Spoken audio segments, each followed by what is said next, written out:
ইরানের বিরুদ্ধে নতুন করে বড় ধরনের সামরিক অভিযানের প্রস্তুতির মধ্যেই মার্কিন অস্ত্র ও গোলাবারুদের মজুত নিয়ে চরম উত্তেজনা সৃষ্টি হয়েছে।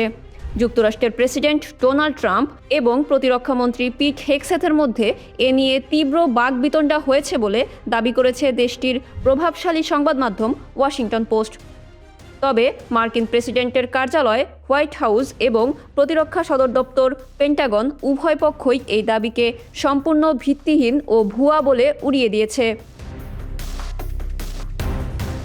ওয়াশিংটন পোস্টের প্রতিবেদনে বলা হয়, সম্প্রতি ক্যাম্প ডেভিডে অনুষ্ঠিত মন্ত্রিসভার এক বৈঠকে ট্রাম্প অভিযোগ তোলেন, দীর্ঘ পাল্লার ক্ষেপণাস্ত্র এবং ক্ষেপণাস্ত্র প্রতিরক্ষা ব্যবস্থার ইন্টারসেপ্টর এর ঘাটতি সম্পর্কে তাকে সঠিক তথ্য দেওয়া হয়নি। তার ধারণা ছিল এই সমস্যার সমাধান আগেই হয়েছে। প্রতিবেদনে দাবি করা হয়, বৈঠকে প্রশ্নের মুখে পড়ে প্রতিরক্ষামন্ত্রী হেগসেথ তার ডেপুটি স্টিফেন ফেইনবার্গের ওপর দায় চাপানোর চেষ্টা করেন।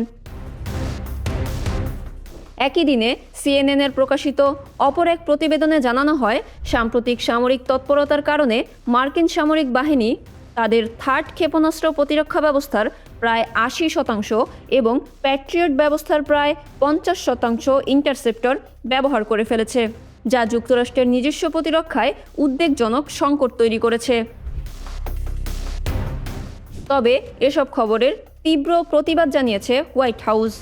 Press secretary Karoline Leavitt Washington পোস্টের প্রতিবেদনকে শতভাগ ভুয়া আখ্যা দিয়ে বলেন, প্রেসিডেন্ট ট্রাম্পের তার প্রতিরক্ষামন্ত্রী পিট হেগসেথের ওপর পূর্ণ আস্থা রয়েছে।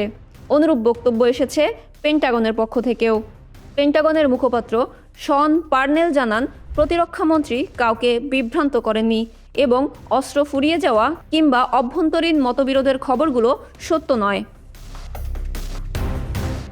প্রেসিডেন্ট ট্রাম্প নিজেও এই প্রতিবেদনগুলো প্রত্যাখ্যান করে দাবি করেন, যুক্তরাষ্ট্রের কাছে বিপুল পরিমাণ গোলাবারুদ মজুত রয়েছে এবং দেশের সামরিক কারখানাগুলোতে উৎপাদন দ্রুত বৃদ্ধি করা হচ্ছে। তবে নিরাপত্তার স্বার্থে নির্দিষ্ট মজুতের পরিমাণ প্রকাশ করতে রাজি হননি। এদিকে এনবিসি নিউজ এর একটি প্রতিবেদনে বলা হয়েছে, ইরান যুদ্ধের অগ্রগতি এবং পরবর্তী কৌশল নিয়ে ট্রাম্প প্রশাসনের ভেতরে স্পষ্ট মতভিন্নতা রয়েছে।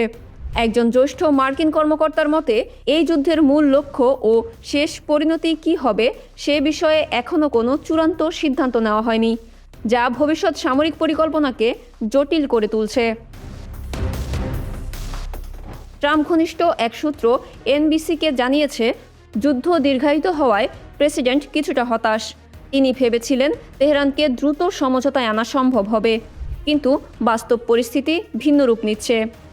সামগ্রিক উত্তেজনার মধ্যেও ট্রাম্প দাবি করেছেন যে ওয়াশিংটন ও তেহরানের মধ্যস্থতায় আলোচনা ইতিবাচকভাবে এগোচ্ছে এবং হরমুজ প্রণালী পুনরায় খুলে দেওয়ার বিষয়ে অগ্রগতি হচ্ছে। তবে ট্রাম্পের এই দাবি খণ্ডন করেছে ইরান। তেহরান স্পষ্টভাবে জানিয়েছে, যুক্তরাষ্ট্রের সঙ্গে তাদের সরাসরি কোনো আলোচনা হয়নি।